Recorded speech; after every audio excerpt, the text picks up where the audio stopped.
All right, number 12 tells us that we have a parallelogram present. And so in this parallelogram, we have angles listed. Well, one of the properties of a parallelogram is that opposite angles are congruent to each other.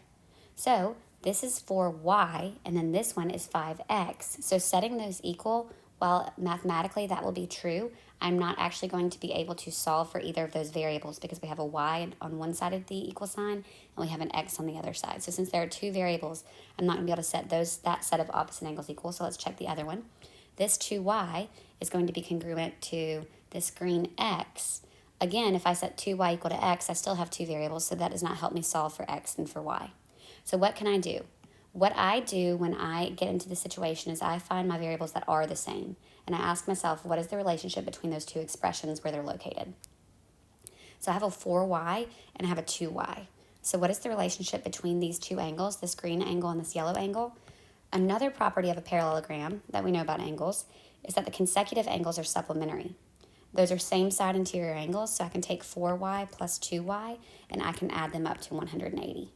So 6y is equal to 180, so y is equal to 30. Okay. Then I find my x's and I do the same thing. Here's an x, here's an x. What is the relationship between those two expressions where they're located? Those are also same side interior angles. So I can take x plus 5x minus 180, and I can add that up to 180. So we get 6x equals 360, and x equals 60. So this problem was a little bit harder. Y'all are so used to setting the opposite angles equal to each other. On this problem, we had to add the consecutive angles up to 180 in order to solve for x and to solve for y. All right, this next one, let me go ahead and erase this. This next one was a little bit hard to see, so I had to go back and check. I'm going to make sure I say this to y'all in class for the people that are in there. This 19x plus 11 is talking about this angle t. So 19x plus 11 is referring to angle t. The 26 is happening right here, and the 29 is happening right here. So I just feel like that makes it a little bit easier to know what goes where. I'll make sure on the test you can tell exactly what is where. Okay, so if I want to solve for x in this parallelogram, unfortunately I have angle t, I have an expression there, but I don't have an expression or an angle known for angle v. So what can I do? Well, I have a triangle going on right here in the shape using one of these diagonals. So if I can find what angle S is, then I'm able to add these three, yellow, purple, and green, up to 180. So what can I use? I can use alternate interior angles. If this is 29 in yellow, this will also be 29. This will be an alternate interior angle. That'll be 29 degrees. And so I can add all three of these up to 180. So 29 plus the expression for the purple one, 19x plus 11, plus the expression or the number for the green one, 26. Those will have a sum of 180 degrees because this is a triangle on this parallelogram with that diagonal. And so then we're just going to combine some like terms. What do we get when we combine our like terms? This is going to be 19x plus 66 equals 180. And so I'm going to get 19x equals 114, I believe. And then we're going to do 114 divided by 19. And I just wanted to confirm that we do get x equals 6. Okay, so x has to be 6. So how do I find the measure of angle v? Well, this kind of comes back into play. Angle t is 19x plus 11, so angle v is also going to be 19x plus 11. So we get to just copy that over, and then we're going to plug in x. So if x is 6, that's going to be angle v, measure of angle v, is going to be equal to 19 times 6 plus 11. 19 times 6 is 114, plus 11 is going to give me 125. So the measure of angle v is 125. So once we found x, I'll kind of chart this out. Once we found x, we plugged that back in. We plugged it into angle t and then just copied it over for angle v, or you can copy the expression over and then plug it in. Either way, you'll get the same thing. All right, in number 14, we're going to a rhombus. And I've got some angles around a diagonal in a rhombus. The first thing I want you to do when you see this, we know that in a rhombus, the diagonals bisect opposite angles. So all four of these green angles around this diagonal are congruent.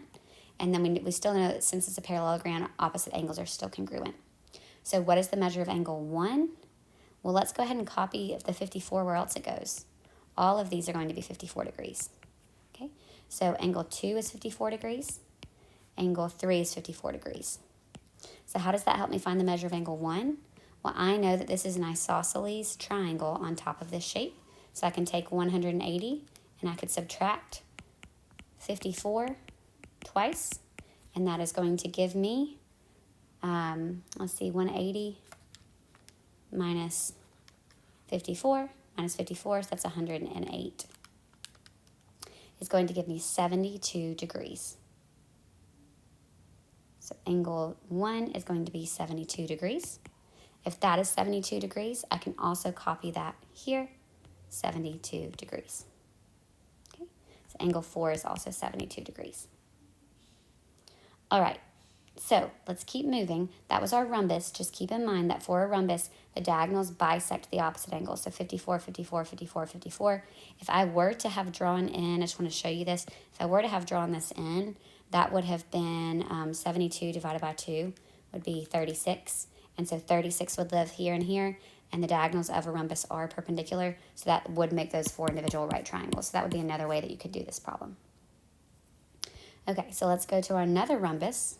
Again, we've got our diagonals, we've got angles going on there, so the first thing I'm going to do is mark these 4 purple angles congruent, and then these 4 green angles congruent.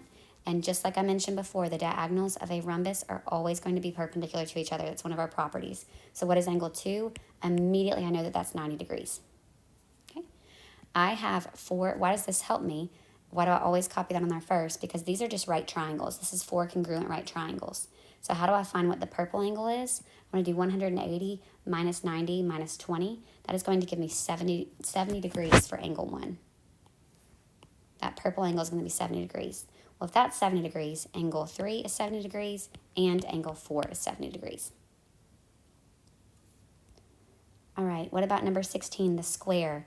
What do we know about a square? It contains 4 right angles and 4 congruent sides. So 1, 2, 3, all 4 of these sides are congruent. We need to solve for x and we need to solve for y.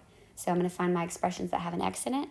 Those opposite sides are congruent. All 4 of the sides are congruent, but I can set those 2 pieces with x's in them equal. And I get 2x equals 26.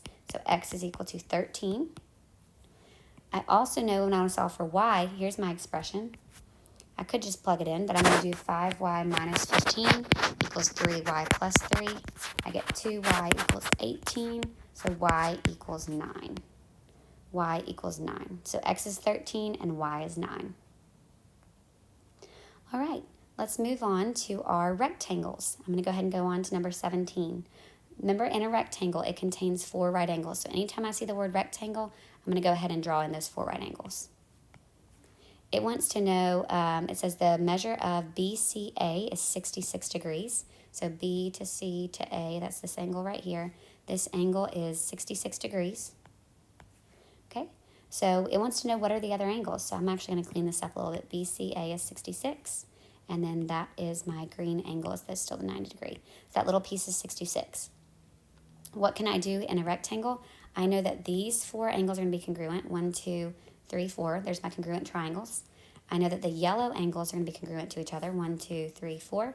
And I know that those have a sum of 90, the yellow and the pink together. So what is the measure of BAC? That's a yellow. So that is going to be the complement of, so 90 minus 66 is going to give me 90 minus 66 is 24. Just want to make, okay, there we go. Minus 66, that's what it is. Okay, so BAC, the yellow, is going to be a 24 degree angle. Okay, what else does it ask for? AED. Well, what is AED? Okay, so that's the top. That's the top of one of these triangles. So I'm actually going to go ahead and copy all the yellows around. Let's do that. 24, so that was 24, 24, 24, and 24. My pink ones were 66, not 62, so 66 for all of these. Okay, so how do I find that vertex angle in that blue isosceles triangle? I'm going to do 180 minus 66, and I get 48 degrees. Oh, 48 degrees here. If that's 48 degrees, this angle is 48 degrees. And then you can use your linear pair to go 180 minus 48 equals 132. And now no matter what they ask me for, I found every single angle in this rectangle, 132 and 132. Okay, so they asked me for AED. AED is 48 degrees. EAD is in pink, so that's a E to A to D is a 66-degree angle. That's this one right here. And then last but not least, DEC is 132. So I did end up having to find all of the angles in this shape. What I love about rectangles, it's really easy to visualize. All these two isosceles triangles are going to be congruent. And then these two isosceles triangles are going to be congruent at the top and at the bottom of this rectangle. Okay, they give me another rectangle, and then they tell me on number 18 that H to J, let's put that in the picture, that's a diagonal, is 4x minus 7. And they tell me that I to K is 2x plus 11. Let me draw those a little bit more solid. H to J, and then I to K. What do we know about the diagonals of a rectangle? The diagonals of a rectangle are congruent. So I can take 4x minus 7, that expression, and set it equal to 2x plus 11. So 2x equals, it's going to be 18. So x is going to be equal to 9. Then it wants me to actually go through and solve for the rectangle's diagonal length. So I'm going to plug in 9. So that's going to be 4 times 9 minus 7. We could plug it into either one of these. We should get the same thing. 4 times 9 minus 7 is going to give me 29 for that full rectangle. All right, this next one is also a rectangle, and it's talking about angles. The first thing I'm going to do whenever it talks about a rectangle is add 4 right angles. These two expressions are pointing to this yellow part and this pink part. What do we know about the yellow and the pink? The yellow and the pink add up to 180. So 4x, or not 180, 90. 4x minus 12 plus, let's color code it, plus x plus 2 is going to have a sum of 90, since this is, we were told that this is a rectangle, and by definition, a rectangle contains 4 right angles. So then we're just going to combine our like terms. Let's set this equal to 90, 5x equals 100, so x is going to be 20. X is 20. You could plug that in to verify it.